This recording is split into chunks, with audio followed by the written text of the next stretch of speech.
I'm Joshko. I'm Matt Ben. And we're back! This is the Cock and Block. We're extreme. The extreme American Metalheads. We had a comment that we both thought was hilarious as Josh chugs this over gallon sized jug of pure absinthe. We had a comment that it was really funny. Somebody said, how come every American React YouTube channel features dudes with hair that's pushing the envelope and gigantic drink bottles? I thought that was funny. I've never noticed that. 99 gallons of whap juice. No, we've never noticed that. But today we're going to get truly extreme as we listen to the fathers of doom metal, black metal from Norway. From Norway. And this is a band called Mayhem. We've already tried black metal once, and we just decided to give it another try. We listened to what was considered to be kind of the originator of black metal. And today we're going to be listening to what I've heard is the most popular, which is Mayhem. Right. Which features... Yeah, well, let's let them know without giving it away that if you watched our Burzum video, there's a really interesting tie-in to this one that we literally just found out about minutes ago. Because, as usual, we did absolutely no research or any kind of work at all before doing a video. So stick around and make sure you do, because if you hated us for the Burzum one, you're probably really going to hate us for this one. Maybe. We'll see. We might like it. Maybe. I heard, I won't lie, I have to be totally honest, I heard 3 seconds of it. Yeah. Sounded like Burzum. Uh-oh. Well, see if we love it, see if we hate it, but Mayhem next, here on the Cock and Block. Cock and Block.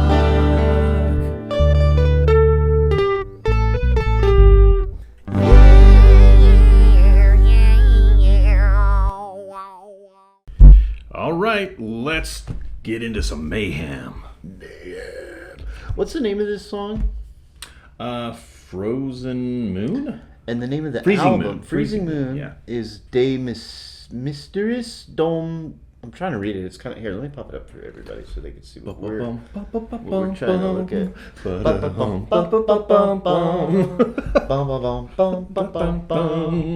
Okay.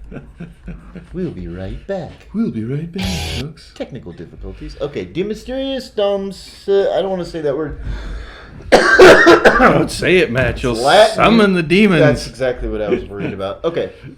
So this is, as we said before, this is tied in a little bit to the band Burzum that we reviewed. Burzum, we hated. Man, did we hate it. When I say we hated it, we did not like it because it was bad. It was just had no redeeming quality whatsoever. There was actually nothing in it that was overtly bad. It just wasn't good at all. Here's what I'll say, Matt. Repetitive and boring. It was repetitive. It was repetitive. We were brought up on 70s, 80s, 90s metal from America and from England. We're talking Black Sabbath, Maiden, Megadeth, Metallica, Slayer, the mainstays, Anthrax, whomever, Suicidal, I don't know, just songs with a more traditional dynamic format. Right. So atmospheric music that kind of drones on and tries to make you go into a like a trance-like state. Yeah, a trance state. Yeah, kind of a more of a place where you feel like you're in the woods, lost at night, alone with the devil chasing. And we read the comments, guys. We did read the comments, and we do understand that is kind of the point of that music. Yeah. And when you get into the real evil stuff, I mean, that's the kind of thing you want to do. You want these trance-like music playing in the background while you're trying to summon the devil. I mean, I think that's what it is. You make a very good point. Yeah. So basically, the argument here is we're too good to be able to appreciate that music. And by good, we don't mean like skilled. We just mean lawful good. Right, like more like we're too far from evil. We're the most evil thing I love is like Dio, right? And as we know, although Dio is famous for all of this, and he's actually a pretty decent guy. Yeah, he's a good really man. good dude. He's a good dude. Yeah, and I think a lot of it is more based on like fantasy and Dungeons and Dragons-esque, talk of dragons and demons rather than actually being a Satanist and wanting to go out and murder my guitarist. Yeah, Dio is more like Jack Black in that way than he is anything like Burzum or something like that. Exactly. Yeah. So I think that our perspective is we've experienced metal this way and we enjoy it. This is kind of different for us and new for us, so that our understanding and where we're coming from with what we want of metal and I definitely appreciate wasn't that. Burzum. And Josh is being nice. Yeah. He's being kinder than I am. And he's kind of skirting around the fact that Burzum is not good, that the music's bad. No, I'm just kidding. It just is bad. Like I just didn't like it. And I've heard a lot of music that, and I've appreciated a lot of music that is more for the ambiance, more background, sort of. Oh, that's a good word. To like help you get into a frame of mind. I've listened to a lot of music that way, and there's a lot of good music like that. This just wasn't it. But that being said, we hated Burzum, and Burzum fans. The ambience of Lucifer. That's what they want to Maybe achieve. that's what it is. Like, and if that's a thing, then I'm sorry that I don't appreciate the ambiance of Lucifer. Not but as let's much. tell them how this ties in. Go ahead. So Mayhem. We did not know this. Josh actually picked this band out. We had no idea it was tied into Burzum. Yeah. Even when I heard the couple seconds and I said, this sounds like Burzum. So we looked up the band members. Turns out this band existed, I think, from the mid-'80s till 1993. And then they didn't exist in 94. And then they existed again in 95. But the song we're about to listen to was released in 94, which we thought was odd. So we said, why? What happened in 94 that the band didn't exist? Well, Varg, the gentleman from Burzum, he was actually the bassist for this band, and I'm guessing probably the bassist on this track, because this was recorded before this event. Varg killed the guitarist for this band. He murdered him. Euronymous? Euronymous was his stage name. His real name is Norwegian, and I couldn't pronounce it if I tried. But Varg's not Varg on this album. He's Count Grishnak. He's Count Grishnak. That's he goes by awesome. Count Grishnak, and so he killed the guitarist, and then the singer at the time. That's our friend Mr. Dickey. We've got the howls from the devil in the background. He's a fan of Burzum. The singer killed himself also, so they had a horrible year. Yeah. They finished recording this in August of '93. Didn't get released till '94. So it's just a really twisted, kind of really sad. So we're gonna be a little nicer to this one, I think. Yeah. Than I would have been. I will say you heard the beginning and you thought it was just repetitious and it sounded like Burzum. I actually kind of had an affinity for the opening notes because they are identical to a song that I love. It's like the pre-chorus of the song "Epic" by Faith No More. Oh, is it? You remember that part on "Epic" right before the solo? The build when it hits that E minor. Dum. Yeah. Okay. It goes low E and then the arpeggiates down the low the E minor. That's a great song, by the way. If you haven't heard "Epic" by Faith No More, pause this. I'm telling you, this is like a faster, dronier version of that, like one bit of that song. Anyways, so I kind of dug it. I'm going to listen to it with an open mind. But let's hear it. Let's hear it. Guys, this is from 1994, Under Terribly Sad Circumstances, Freezing Moon by Mayhem. Good. Right? Yeah. Did I say that right? Yeah, Mayhem. It's a cool band name, by the way. Yeah, it's a great name. Love that name, Mayhem. That's cool. You ready, bud? All right, let's listen. Hear it?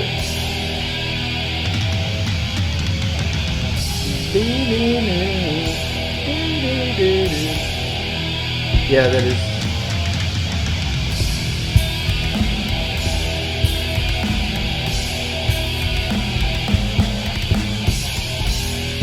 Weird. Okay. Stop it for a second. I don't mean to stop so quickly, but okay, you've got E minor, And so you it's going an octave down. and then when they go to the da da da da that bit that it's A to B flat, A and B flat is not in the key of E minor.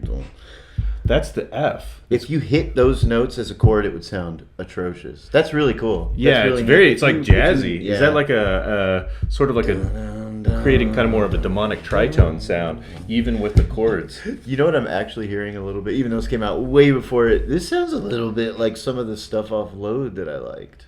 Slayer too. Yeah. Yeah. Oh, interesting. Okay. All right. For the record, this is not the bit that we heard. I think we heard a little bit further or something Okay. like that. Yeah, keep going.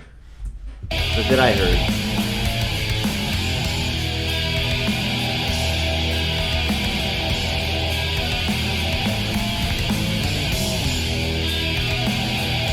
And it's gonna pause.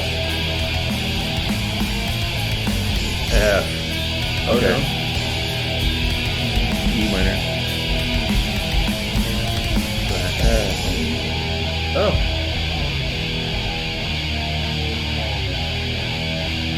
That's different. Oh, cool. Flatted third. Cool.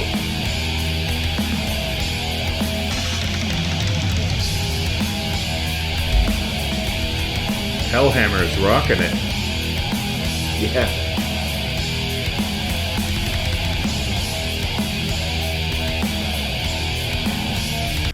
The mix isn't great. So Talking to them, try really hard to listen to the drummer. Yeah, Hellhammer sounds good. He's badass.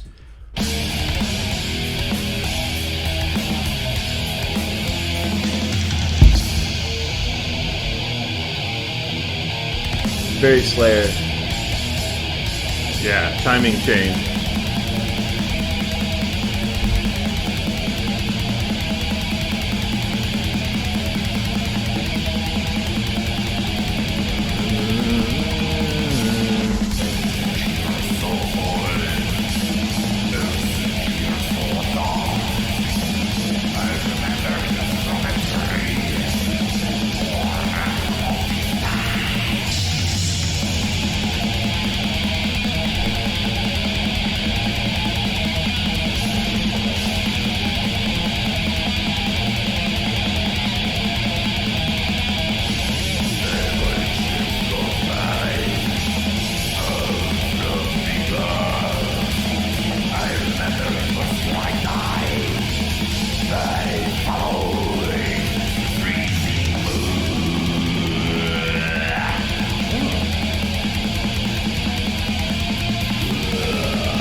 Oh, cool.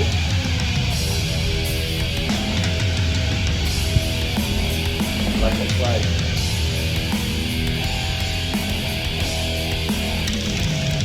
Oh, badass.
That's good.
Huh.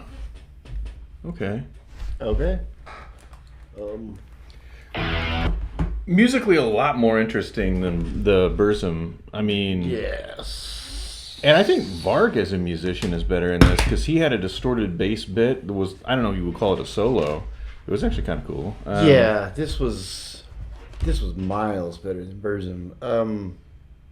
I think the thing that there are a couple things I really liked about this. The drummer, of course. I mean, he was Hellheimer. awesome. I would have loved to have watched that song. You know what I mean? I bet he's a blast to watch play live. Yeah. I Kind of wonder what he does. What he's doing right now. Yeah, I might look him up actually. But I really thought it was interesting that being from the early '90s, it had a real tone to it that even though it's from all the way across the world, it was very familiar. As an American who was into metal in the early '90s, it had a really familiar tone, huh? It was kind of nostalgic for me a little bit. Some of the sounds I was hearing, the vocals are not my favorite, but that's not a dig to him. I just don't love that style of vocals very much, so it's kind of hard for that to land for me. But that being said, he had some sounds vocally that were kind of interesting and fun. Yeah. The thing that impressed me the most was when he was getting into that guttural, almost throat singing sound. Yeah. Like we love the Who, and they have a that sound. was my favorite part of his singing. Yeah, and I could actually understand him. I mean, when he was talking about the freezing moon, I had a hard time. I couldn't understand much that he was saying, but yeah, I have hearing problems, so there are certain tones I struggle to pick up. But talking about Cemetery Gates. Got some Pantera. Is that what he was talking about? Yeah, there's a lyric in there, something about the cemetery gates. Oh, nice. I don't know. That's what I was hearing. You can correct me if I was wrong. Overall, this was a pleasant surprise for me. Yeah. Drums were good. Considering what I was expecting. Guitar, I mean, that's one of the main parts of metal. This type of music. It was sufficient. He's not a virtuoso, but he was very innovative. I thought very creative. Yeah. I mean, you're layering an E minor chord over what I think is F major, and you're making it like discordant in a way that sounds doomy, but you're not actually playing a very doomy chord progression. I was trying to picture. I've been playing piano this last week, just tinkering around a little bit. So I was trying to think. So my brain's like in the piano music. So I was trying to picture those notes he was playing. The thing I love about the piano, and I always tell like new musicians, start on the piano because it's linear. It's all just in a line, so it makes it really kind of simple, you know. So I was picturing all those notes he was playing, and then I was trying to imagine them being played together in a chord form, and it would have sounded horrific. But they sounded great in the patterns that he was playing them. It's really interesting. It's half steps. So you've got E and F, and then you've got A and B flat, and then I was hearing C. You know what's funny? He was playing, and I'm not saying this just because I was literally just playing this, but any of you that are fans of It's Always Sunny The song where Charlie plays the spider song. I love it. Love the spider song. There is a spider. Those chords that he plays in that, every other chord, because he goes from like a major chord to this really screwed up minor dissonant chord, they're kind of like that. They're very similar structures. Yeah. It's really interesting. He had some inverted chords too in pieces that I really enjoyed. And I don't know, like, you know, again, he's not sounding like a virtuoso to me, but he had some innovative ideas on guitar. And the solo was pretty good. Solo, when I listen to old metal like that, the solo is a big deal for me. I like a shredding Kirk Hammett. Like, it wasn't that, but it was pretty good. It was fun. He was really fast and had kind of a neat tone. Absolutely. Yeah, I liked it. I wish. I actually really liked it. Sad that Varg killed him. Now he was good. Bastard man. Varg is a bastard man. But maybe that's why he's famous. I mean, when you talk about people who are really into that kind of metal, that's about as dark as you can get. I don't know that I like it that dark, but that's a little dark for me. That's black metal. That is what it is, guys. So they give it to you. That's summoning the devil music right there, boys. Yeah. I don't know that I'd play this at a party. Well, unless I was wanting to clear out some teenage girls who were Taylor Swifties or something. That would clear out some Swifties pretty quick, that song.